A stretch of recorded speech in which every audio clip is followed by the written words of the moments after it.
بسم اللہ الرحمن الرحیم۔ السلام علیکم۔ کم سے کم ایک دفعہ درود شریف پڑھ کر نیچے کامنٹ میں ڈن لکھ دیجیے۔ جب اللہ چاہے گا سب بدل جائے گا۔ جو اب تک نہیں ہو سکا ایسا نہیں ہے کہ وہ اب کبھی نہیں ہو پائے گا۔ جو اب تک مل نہیں سکا ایسا نہیں ہے کہ وہ اب کبھی نہیں مل سکے گا۔ جس منزل کا انتخاب عرش والے نے کر رکھا ہے اس تک پہنچنے سے تمہیں دنیا کا کوئی راستہ نہیں روک سکتا۔ ضروری نہیں کہ جو مانگا جائے وہ اسی وقت مل جائے، اور یہ بھی ضروری نہیں کہ جو نصیب میں نہیں لکھا وہ پھر کبھی نصیب کا حصہ نہ لکھا جائے۔ بس یہ ساری وقت کی ترتیب ہے، سب کچھ اللہ کی منصوبہ سازی ہے۔ تمہارے سوچے ہوئے وقت کے مطابق نہ صحیح، مگر جو بھی ہوگا تمہاری رضا کے مطابق ہی ہوگا۔ اگر سب کچھ فوراً ملنے لگے اور ہو بہو ویسا ہی ملنے لگے جیسا تم چاہتے ہو، تو تمہیں کیسے پتا چلے گا کہ جو چیز اللہ سے مانگ کر اللہ کو منا کر ملے اس چیز کا مزہ بن مانگے مل جانے جیسا نہیں ہوتا؟ اور اگر نیند آنکھوں میں اترنے لگے تو تم کیسے رات کے اندھیروں میں وہ سرگوشیاں سن سکو گے جو اللہ اور تمہارے درمیان ہوتی ہیں؟ تمہاری دعائیں سن لی گئی ہیں، مگر یہ وقت آزمائش ہے کہ انتظار کتنا کرتے ہو۔ تمہارا سکون بس یہ بات خود کو سمجھا لینے میں ہے کہ جو بھی ہوا اللہ کی رضا سے ہوا، اور جو بھی ہوگا اللہ کی رضا سے ہی ہوگا۔ تو اگر دل کو حقیقت پر منانا مشکل ہو گیا ہے تو اس کو منا لو جو حقیقت کو بدل سکتا ہے، اور اس کو منانے کی ایک ہی تدبیر ہے: دعا، صبر، یقین اور انتظار۔ ہر چیز کو کسی نہ کسی مقصد کے تحت تم سے وابستہ یا پھر دور کیا جاتا ہے، اور وہ مقصد تم کبھی نہیں جان سکتے۔ بس تمہیں اتنا یقین رکھنا ہے کہ وہ مقصد خدا ہے، اور جو وہ جانتا ہے وہ تم کبھی نہیں جان سکتے۔ بس مطمئن رہو کہ جس کے ہاتھ میں تمہارا نصیب ہے وہ معجزوں کا بادشاہ ہے، اور اس سے بہترین کوئی مصنف نہیں۔ وہ کہانی کا ہر رخ جب چاہے جہاں چاہے موڑ سکتا ہے۔ وہ نصیب کا ہر لفظ بدل سکتا ہے، اور زندگی کا ہر پہلو تمہاری چاہت کے مطابق بنا سکتا ہے۔ تم اس کی مان لو، وہ تمہاری مان جائے گا۔ ہم ہمیشہ نہ خوش رہ سکتے ہیں نہ دکھی رہ سکتے ہیں۔ اگر خوشی مسلسل ہماری زندگی کا حصہ بنی رہے تو کبھی نہ کبھی پھر بھی بے سکونی ہونے لگتی ہے۔ اسی طرح اگر غم ہمیشہ زندگی کا حصہ بنے رہے تو جینے کی چاہ ختم ہو جاتی ہے۔ تبھی اللہ سب کے لیے سارے دن ایک جیسے نہیں رکھتا۔ کبھی وہ غم زندگی میں لاتا ہے، کبھی خوشی، تاکہ ہمیں بے سکونی نہ ہو، تاکہ ہم زندگی سے اکتا نہ جائیں۔ اور دنیا تو مشقت کا نام ہے، یہ عارضی ہے، مستقل نہیں۔ یہاں بس ہم اپنے حصے کا وقت کاٹنے آئے ہیں اور کچھ باتیں سیکھنے آئے ہیں، اللہ کی پہچان کرنے آئے ہیں۔ اس نے انسان کو مضبوط تو بہت بنایا ہے، لیکن یہ جو سینے میں دل دیا ہے نا، یہ سارا معاملہ اس پر ڈال دیا ہے کہ چاہو تو یہ پتھر سے بھی سخت، اور نہ چاہو تو شیشے سے بھی زیادہ نازک۔ یہ چاہے تو لمبا سفر لمحوں میں طے کر لے، اور نہ چاہے تو ایک قدم پہ تھکا دے۔ لیکن جانتے ہو تھکاوٹ ہمیشہ دو طرح کی ہوتی ہے، ایک وہ تھکاوٹ جب نیند کی ضرورت ہوتی ہے، اور دوسری وہ تھکاوٹ جب سکون کی ضرورت ہوتی ہے۔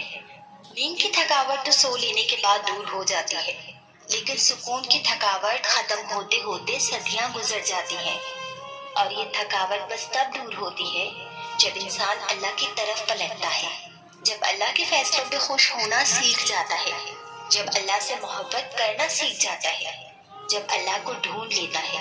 ورنہ کتنا بھی سو لو، کتنا بھی آرام کر لو، کتنا کچھ کیوں نہ ہو آپ کے پاس، لیکن اگر اللہ نہیں تو کسی کا ہونا سکون نہیں دے گا۔ تھکاوٹیں تو بس اللہ ہی دور کر سکتا ہے۔ میں نے اپنی محبت ہار کر خدا سے محبت کرنا سیکھا ہے۔ اس نے ہر خطا سمیت کیا مجھے قبول، ورنہ ہر شخص نے اپنے اپنے حساب سے مجھے پرکھا ہے۔ میں نیکی اور پاکیزگی کی دعوے دار نہیں ہوں، مگر یہاں جو بھی کرتا ہے میرے عیبوں کا تذکرہ ہی کیوں کرتا ہے۔ وقت بدل دیتا ہے ہر داستان کو، ہر انسان کو۔ آپ بتائیے نہ انہیں یا رب کہ جب غم گھیر لیتا ہے سب بدلتے ہیں، کوئی بھی پھر پہلے جیسا نہیں رہتا ہے۔ جن سے وابستہ تھی سانس ان کے بغیر اب یہ بحال ہے۔ خدا نصیب میں کبھی کبھار کتنے عجیب حالات لکھتا ہے، طلب نہیں رہی باقی آپ کی، یقین کیجیے میرا دل تو بس عادتاً ہی آپ کو دعا میں یاد رکھتا ہے۔ بہت دیر کر دی میں نے تجھ تک پہنچنے میں، دن رات مجھ کو اب بس ایک یہی دکھ لگا رہتا ہے۔ جانتی ہوں انتظار ہے لازم، مختصر ہو نہیں سکتا سفر، مگر اتنا تو بتاؤ کہ یہ ضبط کا راستہ اور کتنا لمبا ہے۔ محبت، التجا، غم، کتنے بہانے ہیں اس سے ملاقات کے، وہ سکون کہیں نہیں جو اس سے گفتگو میں ملتا ہے۔ رکھ لو چھپا کر یا رب مجھے اپنی آغوش میں، مجھے ڈر لگتا ہے جب یہ زمانہ مجھ پر آوازیں کستا ہے۔ اس کی رضا میں راضی ہو جاؤ تاکہ تمہیں تمہاری رضا ملے۔ آزاد ہو جاؤ دنیا کی ہر فکر سے، ایسا بے غرض کوئی سجدہ ملے جو ڈھونڈ ڈالے تمہاری مخلصی کو، تمہیں بھی کوئی شخص ایسا ملے۔ ہو سکتا ہے کہ کبھی تمہیں بھی کوئی ہو بہو تمہارے ہی جیسا ملے۔ جی بھر کر رو لینا خدا کے روبرو جب سے سپنے کو کوئی کندھا نہ ملے۔ یوں ہی چھیڑ لینا گفتگو جب راہ میں کوئی راہگیر اداس تنہا ملے۔ بانٹ لینا اس کے غم کو جو محفل میں بھی خاموش بیٹھا ملے۔ ضبط کرتی نہیں یہ آنکھیں، اب کچھ تو مجھے میرے صبر کا صلہ ملے۔ معجزہ ہو کوئی ایسا کہ جس سے دل ملا ہے اسی سے مقدر بھی جا ملے۔ جس کی قبولیت کے لیے خدا حکم دے دے ایسی کوئی پر اثر دعا ملے۔ کاش لوٹ آئے وہ ساری رونقیں، کاش پھر سے ہر دن چہکتا ملے۔ اس کے بلانے پر جاتے نہیں اور کہتے ہو کہ وہ ہر پل تمہارے پہلو میں کھڑا ملے۔ آئینہ غلط دکھاتا ہے حقیقت، جھانکو روح میں تو ہر فرد ٹوٹا ملے۔ کائنات مخالف ہو جائے پرواہ نہیں، بس رب نہ کبھی خفا ملے۔ جس سے وابستہ ہیں امیدیں تمہاری، دعا ہے تمہیں وہ دروازہ ہمیشہ کھلا ملے۔ جاری رکھو اس سفر کو، ممکن ہے یوں ہی چلتے چلتے کوئی بچھڑا پرانا ملے۔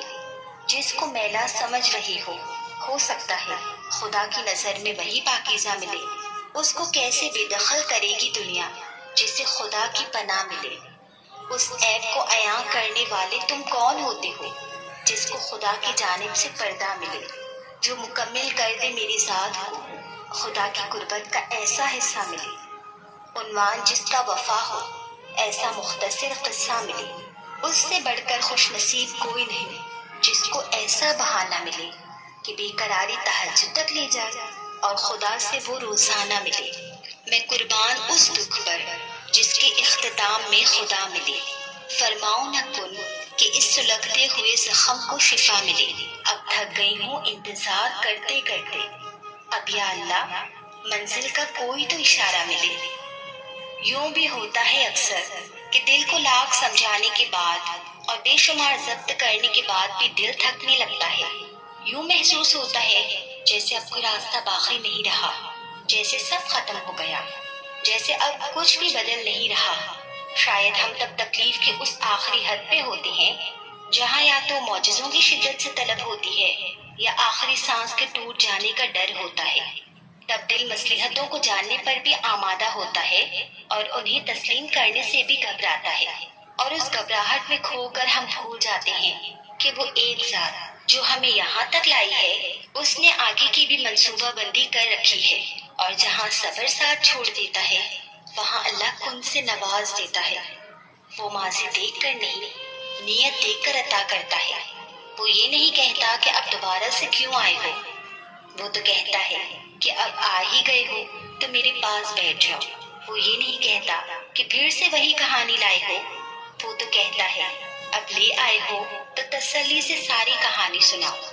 وہ یہ نہیں کہتا کہ میری تو سنتے نہیں تو میں کیوں تمہاری سنوں، وہ تو کہتا ہے اب اتنی مدت کے بعد جو دیدار کروایا ہے تو بس جو سنانا ہے سناتے جاؤ۔ وہ یہ نہیں کہتا کہ اپنی غرض کے لیے میرا نام کیوں لے رہے ہو، وہ تو کہتا ہے اب اگر پکار ہی رہے ہو تو اپنی اس میٹھی آواز میں میرا نام دہراتے جاؤ۔ اتنا دہراؤ کہ میری محبت کے پاس نہ کہنے کی گنجائش ہی باقی نہ رہے، بس پھر وہ مان جاتا ہے۔ پھر وقت کیا، حالات کیا، موسم کیا، دنیا کیا، نصیب کیا،